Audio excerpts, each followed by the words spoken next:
Hello, good morning or afternoon, whatever time it is that you're watching this. My name is Colleen Steppa. I am a therapist and a professor.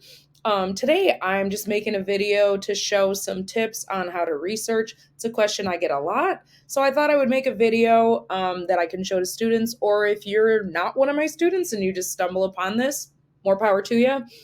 Just a few tips on how to find things, how to format things, how to cite things, how to tell if a site is credible. And because I'm kind of testing out this on a video to see if I can do the screen capture so you can actually see what I'm doing on my computer while I'm doing it, then you can kind of see what my process is, like how I would look at a website to tell if it's credible or not. So if you don't know who I am, you can check out my about section or you can check out my website, whatever. I work at ASU as a professor, but the opinions I'm expressing here are not those of ASU. I am not probably not saying anything that ASU would disagree with, but just like I'm making this video as a private citizen, not as an employee. This is not something I'm getting paid for. And just because I am a therapist doesn't mean anything in this video constitute therapeutic advice. But this is going to be a video about research. So also, these earrings are from an Etsy shop called August Rivers if you want to check it out. All right, so the first tool I want to show you, this is Purdue University Owls of Purdue. It's the online writing lab. This is a great first stop if you don't know how to do formatting. Maybe you're like a freshman in college and you're like, I don't know what MLA or APA or Chicago is. Stop here, right here. So check this out. Also, most schools do have like a writing center or a writing lab where you can get help with. But if you want to start on your own, that's cool too. What I would look at, they have oh cool, they have stuff for grades 7 to 12. That's cool. I didn't have that when I was in that grade.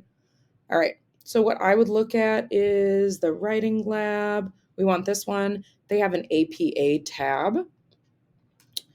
All right. This is cool too. They have updates on so now there's a new version of MLA. Who knew? I don't use MLA. I use APA. That stands for American Psychology Association, I think. MLA is, I actually don't know what MLA is. If anybody knows, tell me in the comments or whatever. Okay. So what we want the APA guide. All right. Latest version of APA. So it's telling you what the latest one is and what the last one is, which is really helpful. Although your syllabus probably should say that. If you have a professor who's asking you to write in a specific style, they should tell you what the edition is that's current. American Psychological Association. There we go. Okay. Overview and workshop. You can take a video workshop if you want to do it. What I would do is probably just start here, formatting and style guide. Now, one thing though is there is a lot of information on here. So if I were a student and I was like brand new to APA, what I would probably do is just look at, let's see if they have a sample paper. They do. That's what you want to do. I would grab a sample paper.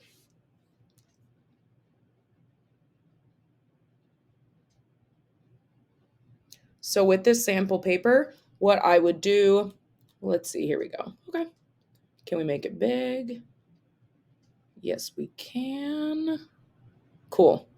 Great. So you could actually use this as your template. I think you could. Yeah, you could. This is Word Online. Cool. So you could just take all these comments out of here. To be fair, you could also just Google APA 7th edition template, and then you could enter in your information that way. It's not really that different than doing this. However, this is like Owls of Purdue, I feel like is the gold standard for citations. If there's something better than it, let me know, but this is what I've always used. They will show you how to do everything. So like this paper is way more complicated than most of the papers you're going to write. Like you see here, there's a table, there's probably going to be footnotes. So this is like the master, this is like the master plan of everything APA that could possibly be in a paper. Now, normally what you're going to do for a paper, 99% of the time, especially if you're in undergrad, you're probably just writing a paper that has a cover page, it has text, and then it has your like bibliography, sources cited. In APA, we call it references page. So you're going to basically gut all this stuff out of there, and then you're just going to want to have those parts of it. But it is good to know how to format a table. Where does the table go? Because if you go on in in your studies, then you may have to do research where you have to show like your table results or things like that, or maybe have images. Um, but this is the biggest part that most students get tripped up with. You probably know this if you are a student, the references page. So I would take a look at this.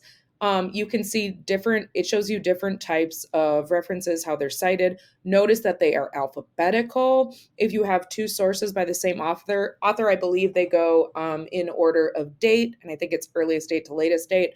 But if you fact check me and I'm wrong, let me know. So this is really, really in depth. It's going to show you how to cite everything. Okay. So that's one tool. Now this might be a little bit overwhelming for like someone who's like brand new to formatting. So I would suggest looking at this, like check this out when you've already like use it as a template, something like this as a template. And then when you're about to turn your paper in, you might want to cross-reference it, like just to make sure that it looks pretty similar to what this does format wise. But what I would say is use something like Citation Machine. So I'm here on this website, Citation Machine. Now, unfortunately, I have an ad blocker on here. So for me to like remove the ad blocker is going to be me doing a lot of stuff that I don't want to like show on this video. However, what you would do is let's say that you have a website. All right. Now I'm going to just do a random research topic. Let's say that I want to write a paragraph about Thailand and I want to include their gross domestic product. So I'm going to write GDP of Thailand. All right. So what I would like to do, and I don't just want to have the Google landing page as my site because like I want to go to where they cited, right? So here's a research tip. Yes, I can get this information by just Googling it, but how do I know where that is from? So what I want to do is if I see something on Google that's like this, I want to click on, okay, this is from the World Bank. So we can cite the World Bank because that's where the research is from. So now we're on the World Bank website. Now we're going to search the same thing, GDP of Thailand. Here we go. Thailand overview. That's probably going to give us the GDP, something like that. Yeah, probably something like this, right? Or maybe we want the landing page that shows us all just the general information that the World Bank has. Yeah, they have a lot of stuff here. Maybe we go back. Okay, don't want this one. Let's do this.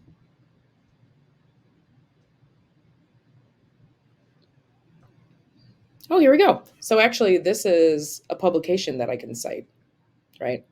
So I have this. I'm going to copy it. And then I'm going to go back into my, I should close some of these tabs.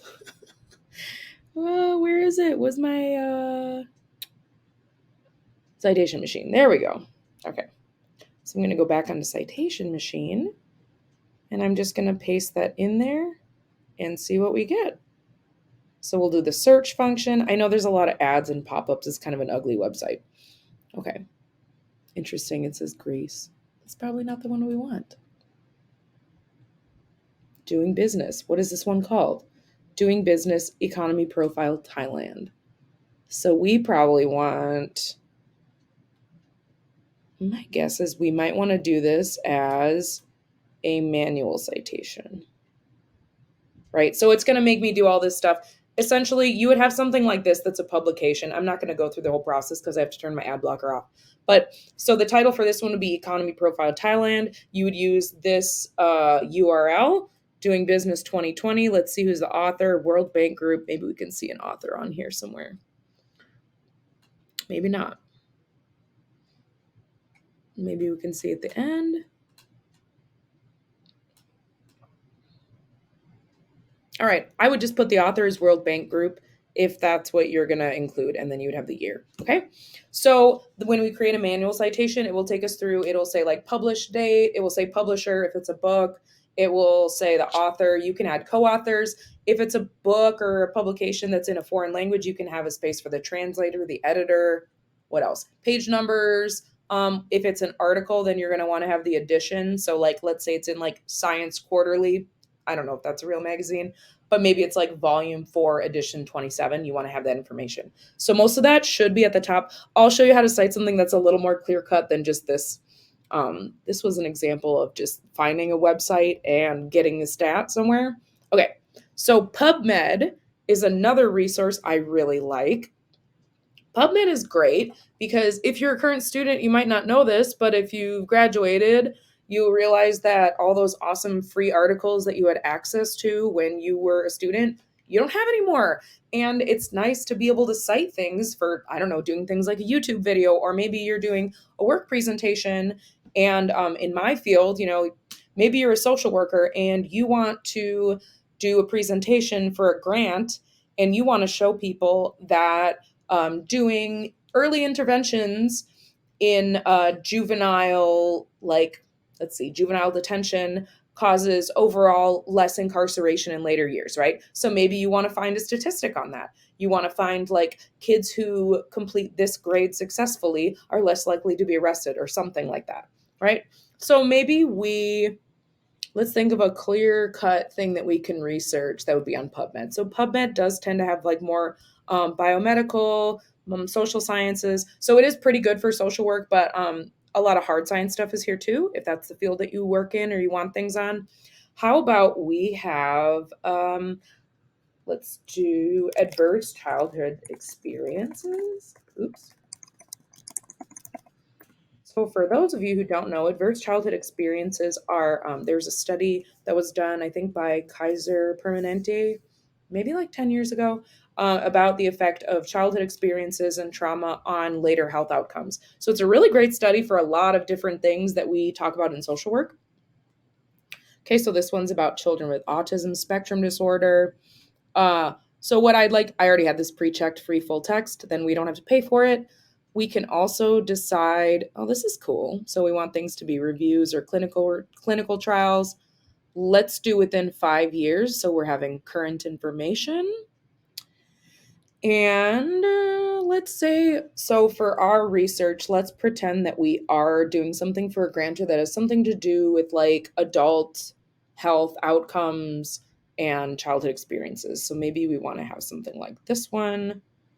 This one's interesting. Antisocial personality disorder, psychopathology.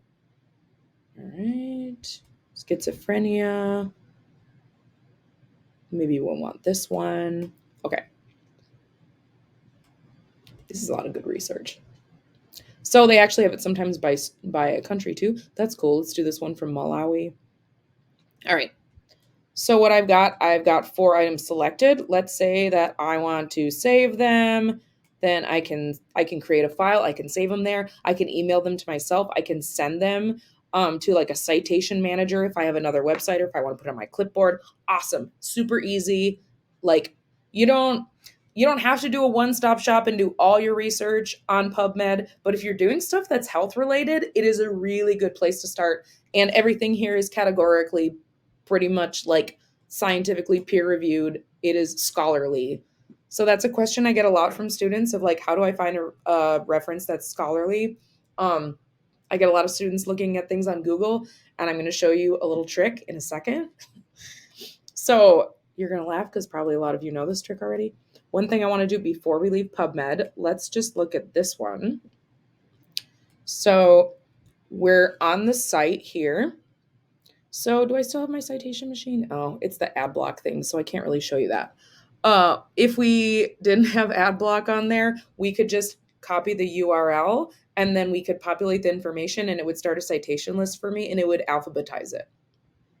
So we've got our authors here. That's what we want. We want the title. We've got the title of the publication that it's in on the top. We've got the year. We have got the edition and the volume there. We've got the page numbers. We've got the DOI. And we've got a couple dates of like when it was published electronically. So we got everything we need for that citation. Perfect. Also, research tip, when you're reading a lot of studies and you're trying to see what you want to include in your paper, like, is this research relevant to my topic? You don't have to necessarily read the whole study to decide if you want to use it or not. What I would do is start with the abstract right here, just like the paragraph of like, what's the background? You don't necessarily need to read like all of the information that's in there. Oh, is this a full text? Where is the full text? Do I have to go here? I think I do. So one thing that's nice about PubMed is you can just read like this abstract and you can read these couple paragraphs here, and then you can probably decide, is this a study that has to do with my topic or not, right? You do not need to read every single page of every single study to decide if you want to put it in your paper. Now, you probably should read most of the study or all of it if you're going to write about it in your paper, because you want to be able to back up what you're saying and actually understand what they were talking about. But when you're just ruling things out, save yourself time, right? This is really helpful here. Look, so it shows me the conclusion here. Lower childhood socioeconomic P. What's the P? SEP position. Don't you love it when they use acronyms? I thought it was SES, like socioeconomic status. Now they got a P in here, I guess. Okay. Lower childhood socioeconomic position is associated with a greater risk of adverse childhood experiences, maltreatment. With UK child poverty levels predicted to increase markedly, any policy approach that ignores the socioeconomic context to ACEs is therefore flawed. Okay, so we get a pretty good idea what this article is about. So if you want to talk about policy, if you want to talk about the UK, if you want to talk about maltreatment, ACEs, good one to pick, right? So we got the full text here. Now we are going to probably want to look at more, right? So we got like a lot more information here. If you are looking at a full text article like this, I'm going to accept the cookies so we can get this thing gone. Okay. What I would do, this is the order that I would read a full text article in. I would first look at the abstract or just a little summary page if you've got it to see what it's about. Like, does this even matter to what I'm researching? Then I'm going to do a quick skim of the introduction because I want to know what the background information is. Sometimes the introductions are super, super long, but you just want to read like, what are some of the definitions? What are they working for or working with? Like, what's the purpose of this? And then I would skip down to reading the results or the discussion. So they usually have, this is actually a very well formatted article. I like it a lot. Okay. Relevance to other studies. Here we go. Okay. So under discussion, you're normally going to find like a synopsis of what are the principal findings of this study. So this is like, if you're looking at clinical research, they're all going to be formatted pretty much the same way.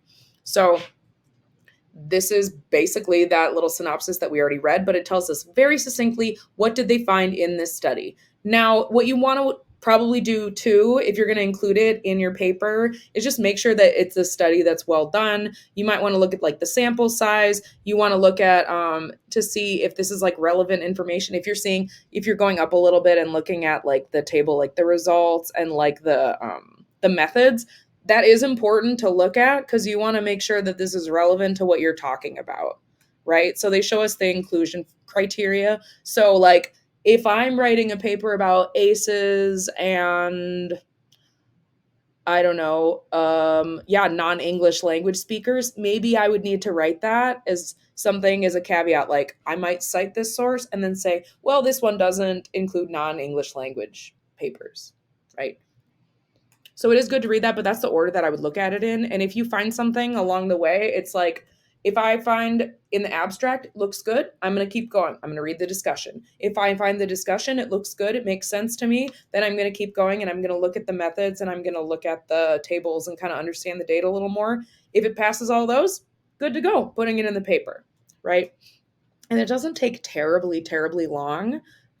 If you just kind of do this as an evaluatory measure, I would then save it and actually read through it at a later time. But I'm going to get like, let's say your paper needs 5 articles.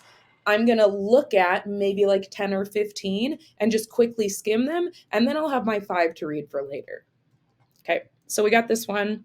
We got a PDF. You can always like email yourself a PDF. You can save it somewhere. Again, with citations, you can just do that on Citation Machine. However, they have handy dandy tools here, citation tools. Look, it can export to a bunch of different things like EndNote or RefWorks. You can also use this. I don't know if that's APA or not. It doesn't look like APA to me because the year isn't in the right spot. So what I would do, go back here. Sometimes they have it. If I do cite, sometimes it's in APA, but sometimes it's not. NLM. There we go. Click on APA. Okay. So you can copy this, paste it, and put it in your references page. Make sure it's in alphabetical order by the last name of the first author. The authors are in a specific order on purpose. usually they've agreed to it, like based on who did the research and whose lab it is or whatever gets the credit for it. So the first author is the first one listed. So alphabetical by the first author's last name. You can double check it at the end by like running it through Citation Machine and seeing if it looks similar, seeing if it looks right on Owls or Purdue. But that's pretty much what I would do if I was doing a research paper. Okay, so we're done with PubMed. We are done with this one. We're done with all my tabs. Done with Citation Machine because they're not going to let me do anything without ads. Okay, so this is another resource here. It's just libguides.uww.edu APA format. I literally found this by just Googling APA format template. So what you can do is download one of these. These are just like a Word document that is a pre-formatted APA paper, and you can put your stuff in it so the formatting is all correct. Make sure that you blank out the text that they put because it's plagiarism, but also because it's probably going to be random text, like this is formatted text. Like any professor will know that it's not yours. So I like this particular website because it's real simple. It's easy if you are not. Well, that's interesting. I did not know. Look at this, me learning here. I did not know that you could use other fonts than Times New Roman 12 point. To be honest, I think you're kind of a jerk if you use anything smaller than 12 point because people can't read it. It's too small. But I guess, yeah, I guess you can do that. All right. Who knew? If that's not correct, someone correct me. It seems wrong to me. So this is showing you headers, quotations. This is just another like great resource. Okay. Now we're going to go to Google. So a lot of students, they do this. They start out and they're like, I have a topic. Like I'm going to research, let's say, what am I going to research? Maybe we'll go again with adverse childhood experiences, right? Oh, actually, no, I have a better example. So I had a paper for one of the classes that I taught, and the theme of the paper was trust in therapy. Now, I like this example because trust is such a wide concept. We're going to find a lot of blogs and weird nonsense, right? So I'm going to write trust in therapeutic relationship. And maybe we want to say social work because this seems like a good search criteria, right? Now look at this. Google helps me out. Google's like, maybe Google knows that I do research a lot. I don't know. But Google's like, hey, do you want scholarly articles? Like, do you want something peer reviewed that's not a blog? Yes, I do. But I'm going to pretend that I don't want that. So I'm just going to go down. This is the results that I get if I'm just Googling, right? Good Therapy, study.com, apa.org. That looks a little bit better.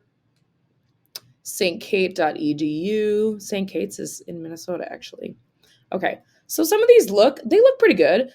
JSTOR is like an actual website that has peer-reviewed articles, and you have to log in through your academic institution's credentials. So I would say that's a good bet. However, let's assume that I didn't know that, and I just click on whatever.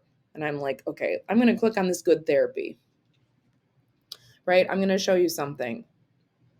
So this is not a scholarly source. And like, if we were interacting, I would ask you why you know that. I'm going to tell you why I know it. First of all, you can tell by the format. When you look at it, it doesn't look like the article that we just looked at, right? It doesn't have the title. It doesn't have the publication date. I don't even know if I can see the author's name, which is kind of a problem, right? Like we should know who the author is. If the author isn't like an institution like the World Bank, like that one publication we had. All right. So yeah, we don't have APA formatting here. So they do have references, which is cool. Here's a shortcut for you.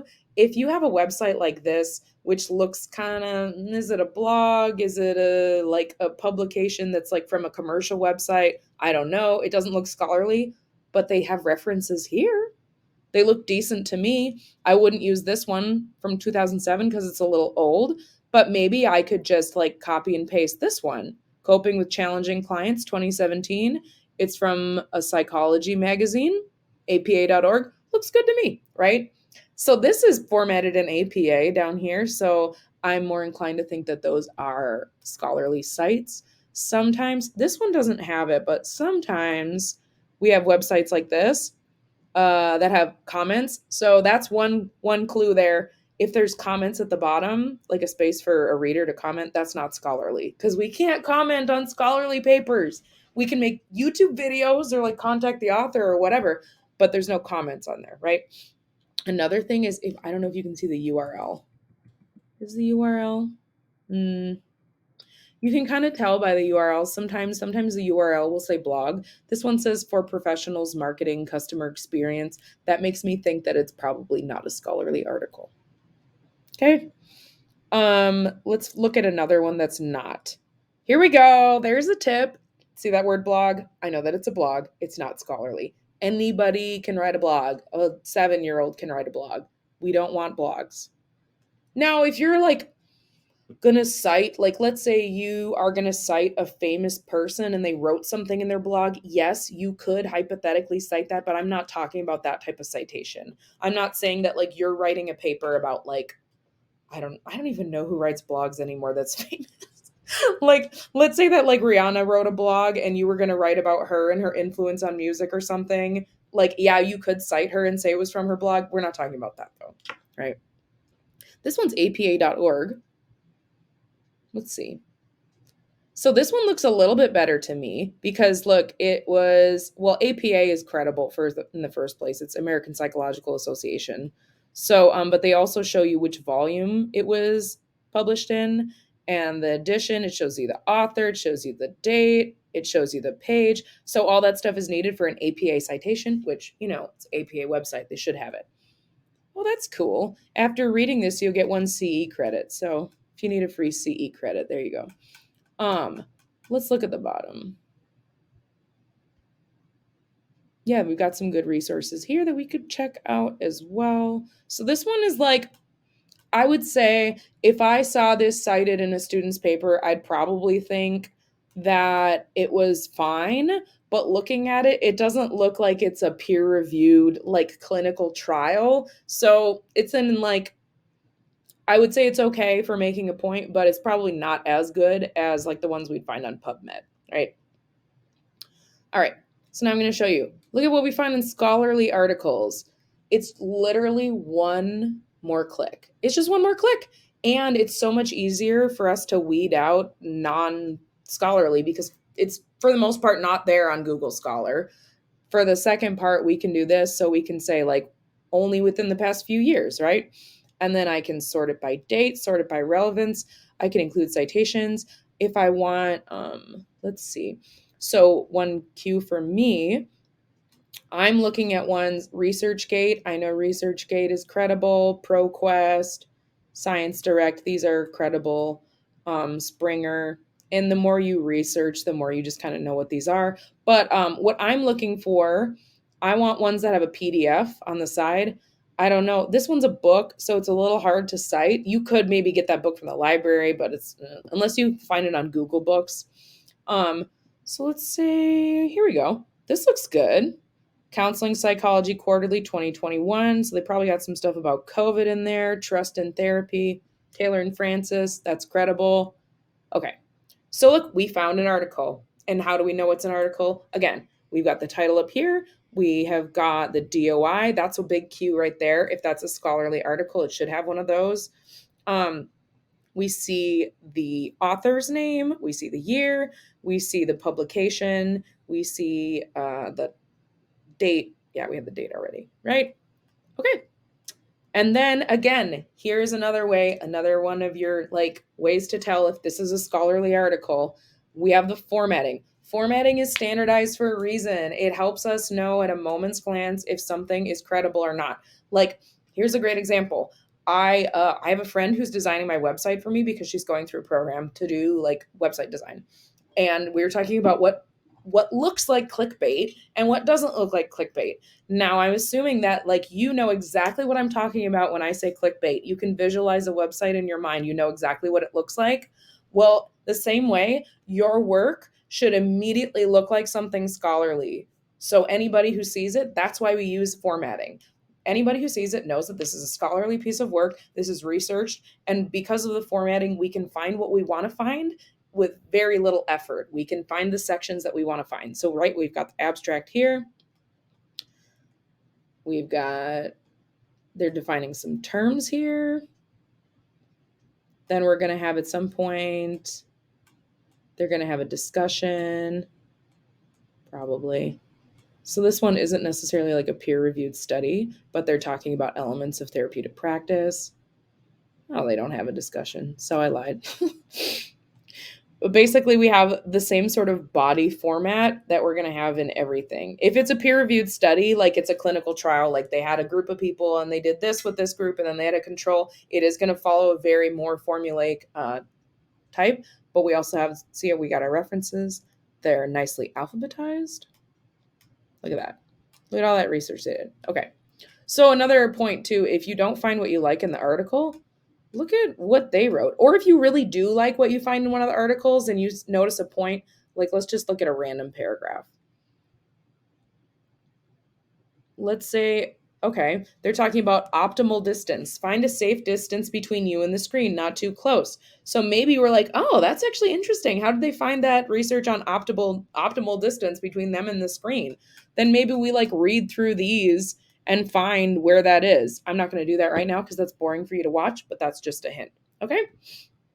So Google Scholar is nice for that purpose. Another thing, if you're not very good at citing, Google Scholar is your friend.